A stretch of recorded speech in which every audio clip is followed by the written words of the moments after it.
آج ہماری اس معلوماتی ویڈیو میں آپ سب کو خوش آمدید کہتے ہیں۔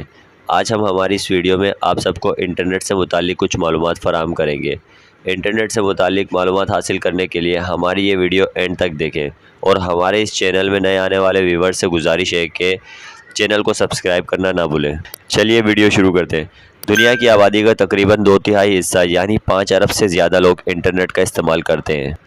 لوگ اپنی معلومات میں اضافہ کرنے کے لیے انٹرنیٹ کا استعمال کرتے ہیں۔ ایک اندازے کے مطابق 2 ارب سے زیادہ ویب سائٹ موجود ہیں جو انٹرنیٹ صارفین کو متعلقہ معلومات فراہم کر رہی ہیں۔ کیا آپ نے یہ کبھی سوچا ہے کہ انٹرنیٹ کیسے کام کرتا ہے اور اس انٹرنیٹ کا مالک کون ہے اور کون اس انٹرنیٹ کو کنٹرول کرتا ہے؟ اس موضوع سے متعلق مزید سوالات اور جوابات اس ویڈیو کا حصہ ہے۔ انٹرنیٹ کی موجودہ شکل جس سے ہم آگاہ ہیں، اس کے پیچھے لاکھوں کروڑوں کمپیوٹرز کا ایک مجموعہ ہے جو مختلف لیئرز کی شکل میں اس نیٹ ورک کو آپس میں جوڑا ہوا ہے۔ جیسا کہ آن لائن کام کرنا ہو یا سوشل میڈیا کا استعمال کرنا یا کسی بھی موضوع پر معلومات حاصل کرنی ہو یا گھر بیٹھے کوئی بھی کام ہو، وہ کام بآسانی گھر بیٹھے ہو جاتا ہے۔ ویب سائٹ کا نام کیسے حاصل کیا جاتا ہے اور اسے کون رجسٹرڈ کرتا ہے اور انٹرنیٹ پر موجود ویب سائٹ کو کون کنٹرول اور مینیج کرتا ہے؟ ان سوالوں کے جوابات کو جاننے کے لیے انٹرنیٹ کے چند بیسک کانسیپٹ کو جاننا بہت ضروری ہے۔ آپ کی اس اسکرین پر چلنے والی اس ویڈیو کا ڈیٹا گوگل یا یوٹیوب کے ایک ڈیٹا سینٹر پر موجود ہے جو آپ سے کئی ہزاروں کلومیٹر دور ہے۔ انٹرنیٹ پر موجود کوئی بھی مواد جب ہم تک پہنچتا ہے وہ متعلقہ سینٹر کے اندر کسی ڈیٹا اسٹوریج ڈیوائس جیسا سالڈ اسٹیٹ ڈیوائس SSD میں محفوظ ہوتا ہے۔ بالکل ہمارے لیپ ٹاپ یا کمپیوٹر کی ہارڈ ڈسک کی طرح یہ SSD کسی طاقتور کمپیوٹر جسے سرور کہتے ہیں۔ سرور کا کام ویڈیو یا دیگر محفوظ شدہ مواد کسی یوزر کی درخواست پر اسے فراہم کرنا ہے۔ اب غور و فکر کی بات یہ ہے کہ آپ کی سرچ کی گئی ویڈیو کو آپ کی ڈیوائس تک کیسے فراہم کیا جائے۔ اس پروسیس کو سمجھنے کے لیے پہلے ہم IP ایڈریس کو یعنی انٹرنیٹ پروٹوکول ایڈریس کو سمجھتے ہیں۔ ہر قسم کی ڈیوائس یعنی چاہے وہ انٹرنیٹ ڈیوائس ہو یا موبائل فون یا کمپیوٹر، اسے نمبروں کے ایک سیکوینس سے پہچانا جاتا ہے جسے IP ایڈریس کہا جاتا ہے۔ سیم اسی طرح جس طرح آپ کے گھر کا ایک ایڈریس ہوتا ہے جس سے آپ کے گھر کی ایک پہچان ہوتی ہے، اس پہچان سے کسی بھی قسم کا سامان آپ کے گھر تک پہنچا دیا جاتا ہے۔ یہ سب آپ کے گھر کے پتے کی وجہ سے آپ تک پہنچتا ہے۔ سیم اسی طرح انٹرنیٹ کی دنیا میں بھی ایک ایڈریس ہوتا ہے جسے ہم IP ایڈریس کہتے ہیں۔ اس IP ایڈریس کی وجہ تمام تر معلومات آپ تک بآسانی پہنچا دی جاتی ہے۔ اس IP ایڈریس کی وجہ سے تمام تر معلومات آپ تک بآسانی پہنچا دی جاتی ہے۔ آپ کا موبائل فون یا کمپیوٹر کو سرور ایک IP ایڈریس اسائن کرتا ہے۔ اس طرح ڈیٹا سینٹر پر موجود سرور کا بھی ایک IP ایڈریس ہوتا ہے۔ سرور آپ کا اپنا کمپیوٹر یا موبائل فون بھی ہو سکتا ہے۔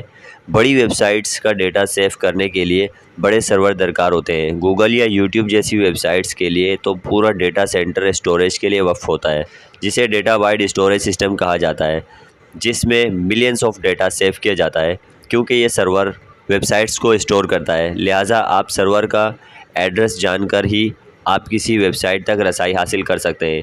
جیسا کہ آپ جانتے ہیں کسی شخص کے لیے اتنے سارے ایڈریس یاد کرنا ایک بہت ہی مشکل کام ہے۔ اسی لیے اس مسئلے کو حل کرنے کے لیے youtube.com یا google.com یا facebook.com ڈومین نیم رکھے جاتے ہیں جو IP ایڈریس سے ملتے ہیں۔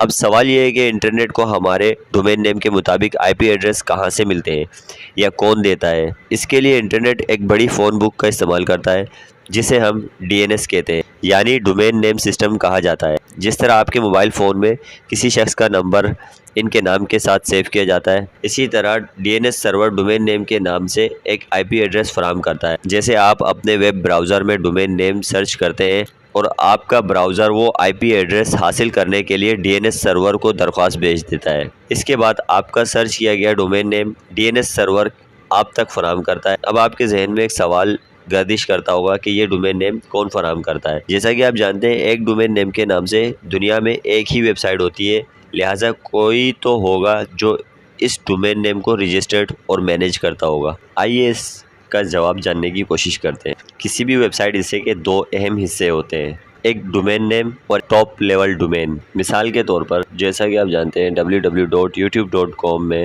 یوٹیوب ڈومین نیم ہے اور .com ٹاپ لیول ڈومین ہے۔ جب آپ اپنی کوئی ویب سائٹ تخلیق کرتے ہیں تو اس کا ڈومین نیم رجسٹرڈ کروانا ہوتا ہے۔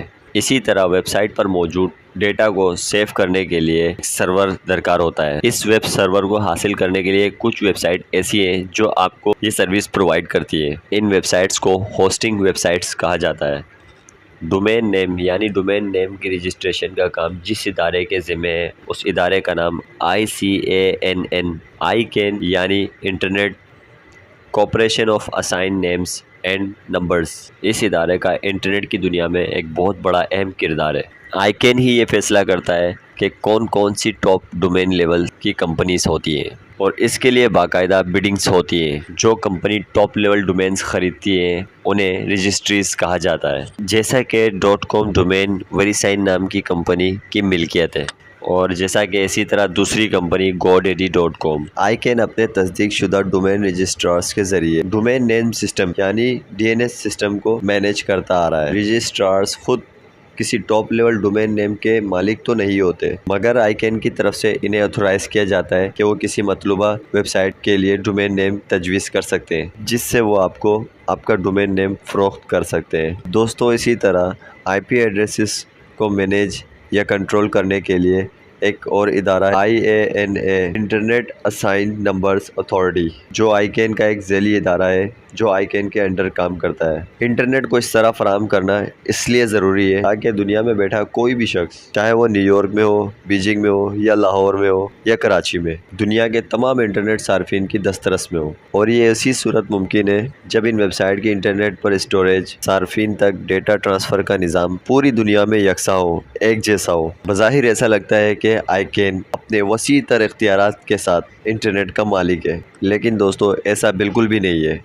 ICANN ایک ریگولیٹری اتھارٹی ضرور ہے، لیکن انٹرنیٹ ایک خود ڈی سینٹرلائزڈ نیٹ ورک ہے، بلکہ بہت سارے نیٹ ورکس کا الگ الگ مجموعہ ہے۔ کوئی بھی کمپیوٹر جو انٹرنیٹ کے ساتھ کنیکٹڈ ہے وہ خود انٹرنیٹ بناتا ہے اور وہ خود اس انٹرنیٹ کا مالک ہے، اور اسی طرح ہر انٹرنیٹ سے کنیکٹڈ کمپیوٹر ایک دوسرے سے ملا ہوا ہے۔ اس بنا پر یہ کہا جا سکتا ہے کہ کوئی بھی اس دنیا میں انٹرنیٹ کا مالک نہیں ہے۔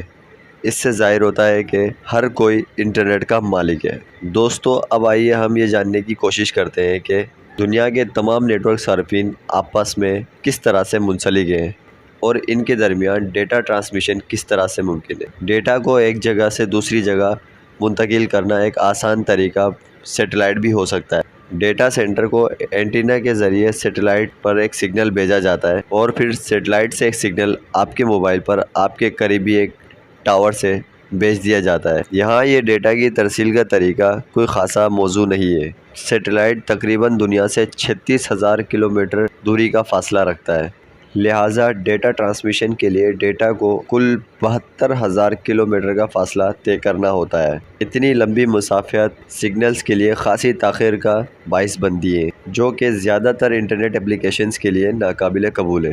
جس طرح موسم کی خرابی کمیونیکیشن کے اثرات پر نظر انداز ہوتی ہے، یہی وجہ ہے کہ موسم کی خرابی کمیونیکیشن پر اثر انداز ہوتی ہے، اور اسی طرح بینڈویڈتھ کی کمی یا کچھ تکنیکی خرابیاں جو کیونکہ انٹرنیٹ کمیونیکیشن اتنے بڑے اسکیل پر سیٹلائٹ کے ذریعے ممکن نہیں ہے، جو اس طرز کی کمیونیکیشن کی رکاوٹ ہے۔ اس لیے اب ہم آپ کو یہ بتاتے ہیں کہ یہ سب کیسے ممکن ہے۔ اس مقصد کے لیے آپٹیکل فائبر کا ایک وسیع نظام موجود ہے، جس کے ذریعے ڈیجیٹل ڈیٹا لائٹ پلسز کی شکل میں منتقل کیا جاتا ہے۔